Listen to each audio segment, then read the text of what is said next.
I found that nothing in life is worthwhile unless you take risks. Nothing.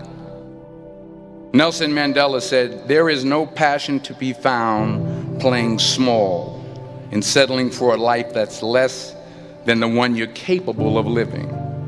Now, I'm sure in your experiences in school and applying to college and picking your major and deciding what you want to do with life, I'm sure people have told you to make sure you have something to fall back on. Make sure you got something to fall back on, honey. But I never understood that concept, having something to fall back on. If I'm going to fall, I don't want to fall back on anything. I want to fall forward. I figure at least this way I'll see what I'm going to hit. Without consistency, you'll never finish. So do what you feel passionate about. Take chances. Don't be afraid to fail. There's an old IQ test, was 9 dots, and you had to draw 5 lines with a pencil within these 9 dots without lifting the pencil. The only way to do it was to go outside the box. Don't be afraid to think outside the box. Don't be afraid to fail big, to dream big. But remember, dreams without goals are just dreams.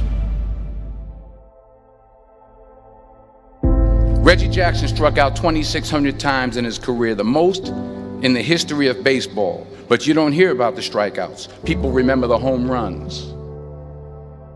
Fall forward. Thomas Edison conducted 1,000 failed experiments. Did you know that? I didn't know that. Because the 1,001st was the light bulb. Fall forward. Every failed experiment is one step closer to success. You've got to take risks, and I'm sure you've probably heard that before, but I want to talk to you about why that's so important. You will fail at some point in your life. Accept it. You will lose. You will embarrass yourself. You will suck at something. There's no doubt about it. Most people allow their fear of failure to outweigh their desire to succeed. When you're willing to fail again and again and again, when you make up your mind to become unstoppable, when you make up your mind to become a no matter what person, then that will then give birth to a part of yourself that you don't know right now. Imagine, if you will, being on your deathbed and standing around your bed, the ghost of the dreams, the ideas, the abilities, the talents given to you by life, and that you, for whatever reason, you never went after that dream. You never acted on those ideas. You never used those talents. You never used those gifts. And there they are standing around your bed looking at you with large angry eyes saying, "We came to you, and only you could have given us life." See, most people stop short of their dreams and park and get off the highway of life because of the rejections of life. You will always be rejected. It's no big deal. Jack Canfield said rejection is a myth. It's not like when somebody says no and then they slap you. No, it's just, to me, make no your vitamin. Get excited about the no. Why? Because every time someone says no, that brings you another step to a yes. You're getting closer. Trust me, you will win if you don't quit. You will win if you don't quit. Even a broke clock is right twice a day. As you go through the challenges of life and you look at it and embrace whatever comes to you, don't run from it. Step toward it. Don't try and duck it like most people do. See, most people want it easy. See, easy come, easy what? Easy go. See, but when you go at what you're going to deal with and you deal with the difficulties of it, when you handle those hard things close at hand, making those hard decisions right now that you don't want to make, learning those things that you don't like to do, but you know that in order for you to get where you want to go, this is one of the hoops that you have to flip through. And I'm saying to you, whatever you got to do it, because if you don't, life is going to whoop you until you surrender. You have something that you brought to the universe, and that if you decide that my life deserves my developing this what I do well, and becoming the best at it, and mastering myself, and seeing what I have within me, if you decide to drop your buckets where you are and develop your gifts, I grant you, you'll never ever be without. I grant you that your gifts will take you places that will literally amaze you. I grant you that if you begin to work to develop your gifts, you'll develop a strong sense of happiness. You'll get a larger vision of yourself, because part of beginning to get a larger vision of yourself, all of us need some area of our lives where we can have a feeling of competence. And people know when they think about this area, that's something you do. 99% of people are not willing to do what it takes to make their dreams come true. The Marines have a saying, everybody wants to go to heaven, but nobody wants to die. The center of bringing any dream into fruition is self-discipline. You know, something as simple as food and eating. It's not about your body as much as it is about your mind. It's getting command of your mind to be able to choose actions that are in your own best interest.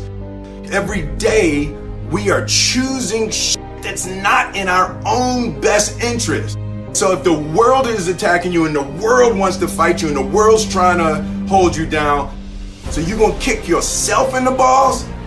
So you're gonna stop yourself from getting what you dream. And I think the word discipline has kind of gotten a bad name. We think about it in terms of punishment.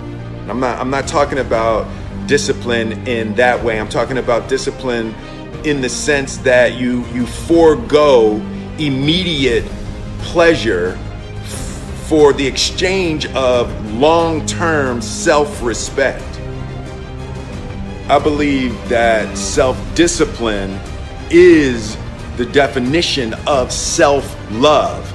That when you say that you love yourself, that means that you have behavior towards yourself that is loving. Self-discipline is the center of all material success.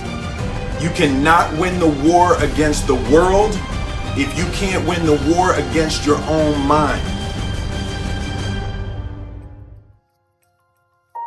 Well, I think the one thing that discipline definitely does help you with is it helps you get things done. And when you get things done, when you actually do things, you have more success. If you have more success, and sometimes a big part of success is just not being fucking lazy and just doing it. Yeah. That's like 90% of it is just showing up. Get there and start working. Like, you're not going to feel perfect every day. If I only worked out when I felt good, I'd be a fat fuck.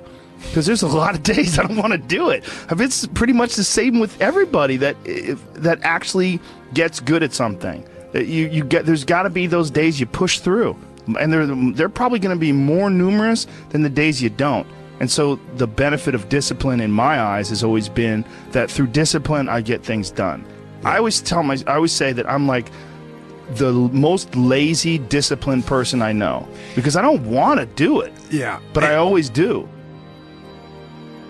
One of the big problems is sitting down and doing the work. Mm-hmm. And you got to, and Pressfield talks about that in the most concise and beautiful way. And he labels it like an enemy. He calls it resistance. Mm-hmm. And that you have to sit down, you have to overcome resistance, and that the pro goes to work. And it doesn't matter if you're sick, it doesn't matter if you have kids, it doesn't matter what, you're a pro and you go to work. And that just, it puts it in your head that this is what I do. This is what, and you have pride in that. Realize, and many of us have, that if you want something out of life, if you want to change yourself, if you want to acquire something, if there's some goal that you want to reach, that is really not easy as some people will make us feel. That living your dream, changing your behaviors, overcoming negative habits, it's challenging. it's hard, that living alone is just very difficult. And once we begin to come to grips with the fact that living is difficult, life is very challenging. I heard a song once by a guy named Dimples called, "If It Ain't One Thing, It's Another." I say to you, if it ain't one thing, it's 12 others. Always something. You will never ever have a problem-free moment in life. Somebody said, and I like this, that you either in a problem or just left one or headed toward one. Anybody found that to be so? Raise your hand if you know what I'm talking about. I mean, there's always something. So how do we begin to nurture that hunger? What are the characteristics or the qualities of people that are hungry? What will it take for me to get some of the things that I want? And being hungry for those things, number one, you've got to work on yourself. It's very important that you engage in an ongoing process to develop you. Spend more time on yourself than what you've been spending. It's very important. You owe that to yourself. I was reading a book by Og Mandino called The University of Success. Read one line, gave me a chill. I didn't have to read anything else in the book. He said, many of us never realize our greatness because we become sidetracked by secondary activity. We spread ourselves too thin, don't know how to say no. And we find ourselves doing all kinds of things and never ever have time to do those things that we need to do to work on ourselves. And then there goes a second, there goes another second, there goes another second, and we can't stop and hold time. And before you know it, you wake up one day and you're behind on your dreams and your bills.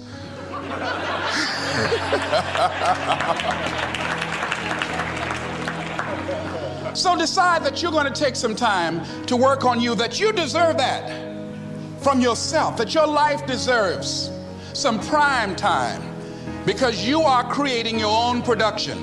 As Michael Todd would say, you are the star of your show. You are the director. You're writing the script. And you will determine whether your life is a smash office hit or flop. You determine that. Working on yourself, talking to yourself. That's so very important. Overcoming the negative conversation, that inner dialogue that's going on all the time, even when you don't want it to be there. You can't stop yourself right now from thinking. You can't do it. It's going on. And so learning how to empower yourself, part of doing that is standing up to yourself. You've got to stand up inside yourself sometimes and say, shut up. You've got to do this.